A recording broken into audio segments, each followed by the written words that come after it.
दोस्तों अगर आप जेईई मेन 2026 देने वाले हैं और आपका टारगेट है एनआईटी जालंधर तो ये वीडियो आपके लिए बहुत ज़रूरी है क्योंकि आज हम बात करेंगे एनआईटी जालंधर 2026 के एक्सपेक्टेड कटअप की कि कितनी रैंक पर चांस बनता है और कौन सी ब्रांच रियलिस्टिक है और किस स्कोर पर आपको उम्मीद रखनी चाहिए। इंटरनेट पर नंबर्स बहुत हैं लेकिन इस वीडियो में आपको मिलेगा क्लियर और प्रैक्टिकल एनालिसिस जो काउंसलिंग से पहले जानना जरूरी है। वीडियो को दोस्तों एंड तक जरूर देखना ताकि सारी चीजें आप सबों को क्लियर हो पाए। तो दोस्तों सबसे पहले हम लोग बात करते हैं कि अगर आप किसी भी एनआईटी में एडमिशन लेने का सपना देख रहे हैं तो एनआईटी में एडमिशन मिलता आखिर कैसे है। ठीक है, तो यहाँ पे आपको 3 पॉइंट्स नजर आ रहा होगा। फर्स्ट है एयर प्लस कैटेगरी रैंक, दूसरा होम स्टेट, अदर स्टेट और थर्ड है जेंडर। यानी इन तीनों का जो है दोस्तों कंबाइंड इफेक्ट जो है आपके एडमिशन में देखने को मिलता है। ठीक है, अगर हम एयर रैंक की बात करें तो कई सारे तरीके के रैंक होते हैं। जैसे फर्स्ट होता है आपका एयर यानी ऑल इंडिया रैंक होता है, दूसरा दोस्तों आपका सीआर यानी कैटेगरी रैंक होता है, तीसरा आपका एचएस रैंक यानी होम स्टेट रैंक होता है और आपका एक ओएस रैंक होता है ना। यानी एयर जो होता है यानी ऑल इंडिया रैंक जो होता है दोस्तों वो ओएस वाले यानी अदर स्टेट कैंडिडेट के लिए काफी इंपॉर्टेंट रोल प्ले करता है। दूसरा आपका जो सबसे इंपॉर्टेंट है वो आपका जेंडर है ना, आप किस कैटेगरी से बिलोंग करते हैं ये भी आपके एनआईटी के एडमिशन में कहीं ना कहीं इफेक्ट डालता है। ठीक है दोस्तों, तो यहाँ पे आप सबको क्लियर हो गया होगा कि एनआईटी में सिर्फ एक रैंक के बेसिस पे नहीं मिलता है ना, ऑल इंडिया रैंक भी plus category rank, home state, other state और जेंडर, ये सारी चीजें जो अपना कंबाइंड इफेक्ट डालती हैं। ठीक है, अब देखिए यहाँ पे कुछ इंपॉर्टेंट चीजें हैं दोस्तों, वो आपका है कि 2024 की अगर हम लोग बात करें कि 2024 में कितने कैंडिडेट जो है वो जेईई मेंस के एग्जाम में अपियर हुए थे, तो वो जो है दोस्तों आपका 14.15 लाख है ना। इतने बच्चे जो हैं वो जेईई मेंस में अपियर हुए थे 2024 में, सेशन 1 एंड सेशन 2 को मिला के। ठीक है, वहीं अगर हम लोग 2025 की बात करें तो 2025 में लगभग 14.75 लाख जो है वो कैंडिडेट जो है अपियर हुए थे जेईई मेंस में।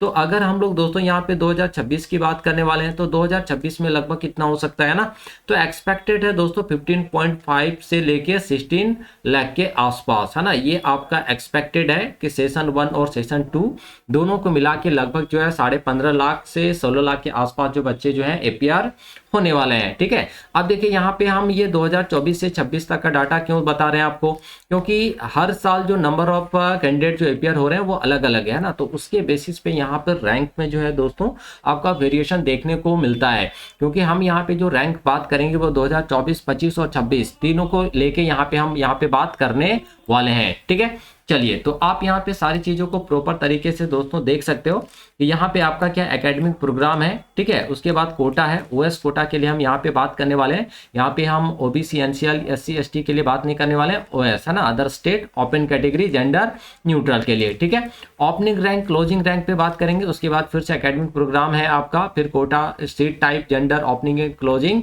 रैंक। अब देखिए यहाँ पे जो आप डाटा देख पा रहे होंगे इधर है ना, इससे इधर, अगर इससे इधर आप देखें तो ये जो डाटा है ये 2024 का है और इसके बाद इधर आप देखोगे तो ये 2025 का है। ठीक है, तो इसी के बेसिस पे आप यहाँ पे एक्सपेक्ट कर पाओगे कि 2026 में आपका कितना रैंक होना चाहिए ताकि आसानी से आपको एनआईटी जालंधर के अंदर एडमिशन मिल जाए किसी भी ब्रांच में या किसी भी प्रोग्राम में। ठीक है, तो सबसे पहले बात करते हैं दोस्तों हम लोग बायोटेक्नोलॉजी की। तो बायोटेक्नोलॉजी में अगर हम 2024 की बात करें तो जो ओपनिंग रैंक था वो आपका 39,435 था और क्लोजिंग जो रैंक था वो 47,967 था। ठीक है, तो यहाँ पे हम ओपनिंग आपका ऑलरेडी यहाँ पे लिखा हुआ है तो आप चार्ट को देखकर समझ सकते हो। तो यहाँ पे 2024 और 25 में जो क्लोजिंग रैंक है उस पर हम बात करते हैं और कितना का डिफरेंस आ रहा है ना ईयर वाइज। ठीक है, तो देखिए 2025 में जो क्लोजिंग हुआ था वो आपका 49,981 रैंक पर हुआ था, किस ब्रांच के लिए, तो बायोटेक्नोलॉजी।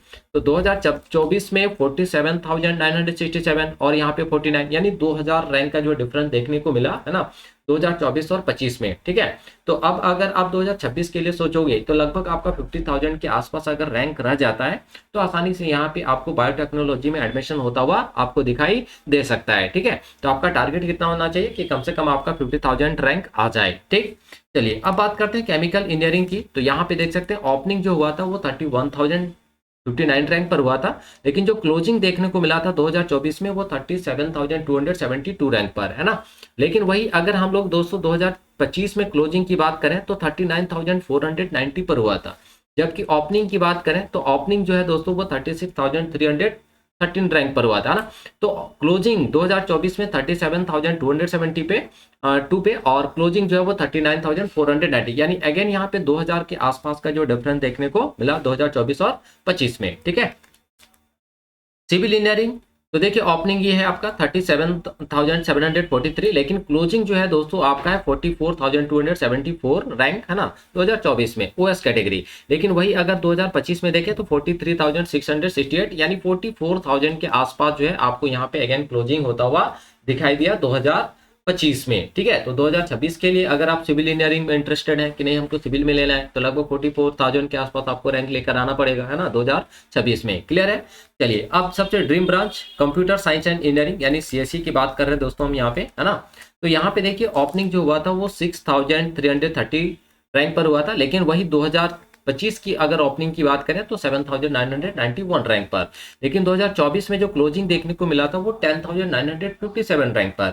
वहीं अगर 2025 में क्लोजिंग देखें दोस्तों तो 11,262 रैंक पर जो है वो देखने को मिला। लगभग मतलब 11,000 का टारगेट यहाँ पे आपको लेकर आना पड़ेगा, यानी 11,000 के आसपास आपका रैंक आ जाता है 2026 में, तो आसानी से आपको जो है यहाँ पे सीएसई के अंदर एडमिशन होता हुआ दिखाई देगा अगर आप अदर स्टेट और जेंडर न्यूट्रल यानी ओपन कैटेगरी के स्टूडेंट है ना। बाकी अगर आप होम स्टेट के हैं है ना, तो उसका जो रैंक होता है वो आपका यहाँ पे डिफरेंस होगा है ना यहाँ पे, इसीलिए हम ओएस की बात कर रहे हैं, एचएस की बात यहाँ पे हम नहीं कर रहे हैं। ठीक, इलेक्ट्रिकल इंजीनियरिंग की बात करें तो 11,802 पर ओपनिंग हुआ था 2024 में, जबकि 21,545 रैंक पर क्लोजिंग देखने को मिला।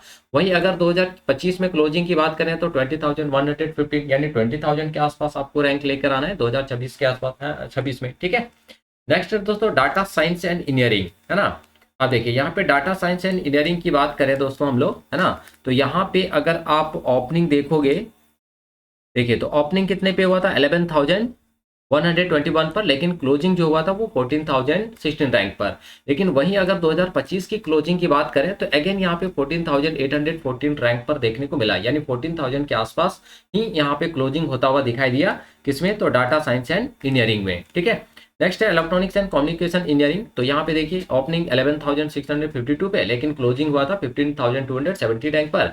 लेकिन वही अगर 2025 में क्लोजिंग देखें तो 16,180 रैंक पर, यानी 1,000 के आसपास का, यहाँ मतलब 1,000 नहीं 800 रैंक के आसपास का डिफरेंस यहाँ पे देखने को मिला। तो आप मान के चलिए 15,500 के आसपास आपको यहाँ पर लेकर आना है, सेफ जोन में रहेंगे आप अगर 15,500 के आसपास अगर आपका 2026 में रैंक आ जाता है। ठीक है, नेक्स्ट है इलेक्ट्रॉनिक्स एंड एलएसआई इंजीनियरिंग में। तो ओपनिंग देखिए यहाँ पे दोस्तों 15,751, लेकिन क्लोजिंग जो है 16,973 पर हुआ था है ना। वहीं अगर 2025 की बात करें तो 17,244 रैंक पर जो यहाँ पे क्लोजिंग होता हुआ दिखाई दिया, यानी 17,000 के आसपास है ना 2026 में। 17,000 टारगेट आपको लेकर चलना है 2026 के लिए। ठीक है, नेक्स्ट है इंडस्ट्रियल एंड प्रोडक्शन इंजीनियरिंग। तो यहाँ पे ओपनिंग देख सकते हैं आप 37,487, लेकिन क्लोजिंग जो हुआ था 46,905 में 2024 में। ठीक है, और अगर हम लोग यहाँ पे 2025 की बात करें दोस्तों तो 45,203 रैंक पर जो है दोस्तों क्लोजिंग आपको देखने को मिला। लगभग 45,000 के आसपास आपको रहना है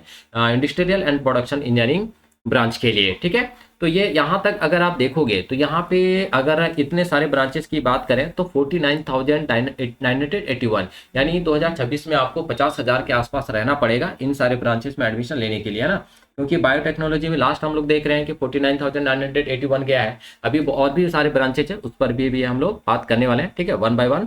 तो अगर यहाँ तक आप सबों को क्लियर हो गया होगा, समझ में आ रहा होगा, तो वीडियो को एक लाइक जरूर करना दोस्तों है ना, कहीं बहुत मेहनत करना पड़ता है आप सबों के लिए। ठीक है, चलिए तो नेक्स्ट आगे हम लोग यहाँ पे बात करने वाले हैं इंफॉर्मेशन टेक्नोलॉजी है ना, यानी आईटी के लिए। तो देखिए 10,765 पे ओपनिंग हुआ था, लेकिन क्लोजिंग अगर देखें तो 14,120 रैंक पर। लेकिन वही 2025 की बात करें तो यहाँ पे अगेन क्लोजिंग 14,615, यानी 14,000 के आसपास आपको रहना है ना 2026 में। ठीक है, अच्छा दोस्तों इंस्ट्रूमेंटेशन एंड कंट्रोल इंजीनियरिंग। तो ओपनिंग हुआ था यहाँ पे 23,302 रैंक पर, लेकिन क्लोजिंग 30,740 रैंक पर। वहीं अगर आप यहाँ पे देखें तो ओपनिंग जो है वो आपका 22,486 रैंक पर, लेकिन क्लोजिंग जो है वो 27,963 रैंक पर जो है वो देखने को मिला। ठीक है, मैथमेटिक्स एंड कंप्यूटिंग के अंदर देखें तो यहाँ पे क्लोजिंग आपका 14,559 रैंक पर, लेकिन अगर हम लोग 25 में क्लोजिंग की बात करें तो 15,200, यानी 14 से 50 यानी 15,000 आप लेके चल सकते हैं। 15,000 के आसपास अगर आपका रहता है तो मैथमेटिक्स एंड कंप्यूटिंग में आपका एडमिशन होता हुआ नजर आ सकता है 2026 में। नेक्स्ट है मैकेनिकल इंजीनियरिंग। तो देखिए दोस्तों, यहाँ पे क्लोजिंग हुआ था 2024 में 30,878 रैंक पर, जबकि क्लोजिंग जो है वो देखने को मिला था 32,249 रैंक पर, यानी 31,000 के आसपास आपको रहना है ना। वही टेक्सटाइल टेक्नोलॉजी की बात करें तो यहाँ पे देखिए ओपनिंग ही हुआ था आपको 46,988 पर 2024 में, लेकिन यहाँ पे अगर आप देखें 2025 में तो 47,916 के आसपास जो है ओपनिंग हुआ था। लेकिन अगर क्लोजिंग की बात करें तो 50,863 रैंक पर हुआ था, जबकि यहाँ पे दोस्तों अगर हम लोग 2025 की बात करें तो 53,700 रैंक पर जो वो क्लोजिंग आपको देखने को मिला 2025 में, है ना। ये क्लोजिंग था आपका 2024 में। तो सबसे लास्ट क्लोजिंग जो है आपको NIT जालंधर में वो आपका था दोस्तों टेक्सटाइल के अंदर, है ना, 2025 में भी और 2024 में भी, है ना। तो 2024 में आप देख सकते हैं 50,000 जिनका रैंक था उनका एडमिशन यहाँ पे टेक्सटाइल के अंदर हो गया था, लेकिन 2025 में वही टेक्सटाइल टेक्नोलॉजी के अंदर एडमिशन के लिए 53,700 जिनका रैंक था लास्ट, उनका यहाँ पे एडमिशन हुआ था, है ना। तो यहाँ पे लास्ट जो अगर आप देखोगे 2025 में तो 53,700 जो है दोस्तों वो लास्ट क्लोजिंग रैंक है ओएस यानी ओपन कैटेगरी के अंदर। तो अब आप दे रहे हो एग्जाम कब 2026 में, और आप 2026 में NIT जालंधर में एडमिशन लेने का सपना देख रहे हो, है ना। तो यहाँ पे 2024 और 2025 हमने दोनों का डाटा रख दिया। अब इन डाटा के बाद आपको सारी चीजें क्लियर हो गया होगा कि 2026 के लिए हमें कम से कम कितना लेकर आना है ना। तो लास्ट यहाँ पे देखिए 53,700, तो क्या 2026 में हमें भी इतना लेकर आना पड़ेगा? तो डेफिनेटली आपको लेकर आना पड़ेगा, है ना, लास्ट एंट्री के लिए, है ना। हम किसकी बात कर रहे हैं? एंट्री के लिए। बट अगर आप CS वगैरह में जाना चाह रहे हो, है ना, तो CS के लिए तो आपको समझ में आ ही रहा होगा, है ना, कि 6,000 से लेके यहाँ पे आपका स्टार्ट हो जाएगा। 6,000 से लेके 11,000 के बीच में अगर आपका रहता है तो CS में आपको एडमिशन आसानी से देखने को मिल जाएगा NIT जालंधर में, ठीक है। तो लास्ट क्लोजिंग 2025 का 53,700, तो 2026 का भी आप टारगेट लेके चलो 52 से 53,000 के आसपास आपको लेकर आना पड़ेगा OS यानी ओपन कैटेगरी के लिए। बट अगर आप किसी पर्टिकुलर कैटेगरी से बिलोंग करते हो तो फिर आपका यहाँ पे वेरिएशन जो है वो देखने को मिलेगा, है ना। होम और आपका HS अगर आप कोटा से है तो फिर आपका रैंक तो डेफिनेटली वहाँ पे वेरी करेगा, है ना। क्लियर है? तो ये सारी चीजें आप सबको क्लियर हो गया होगा कि NIT जालंधर में अगर आप एडमिशन लेना चाह रहे हो तो आपका रैंक कितना होना चाहिए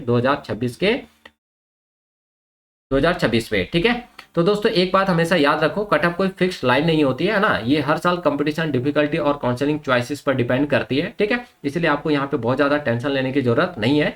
बट अगर आप 50,000 के आसपास अगर हो तो आप सेफ जोन में हो, है ना, NIT जालंधर के लिए। क्लियर है? तो अगर आपका स्कोर थोड़ा कम है तो घबराने की जरूरत भी नहीं है। सही ब्रांच चॉइस और सही इन्फॉर्मेशन गेम बदल सकती है आपका।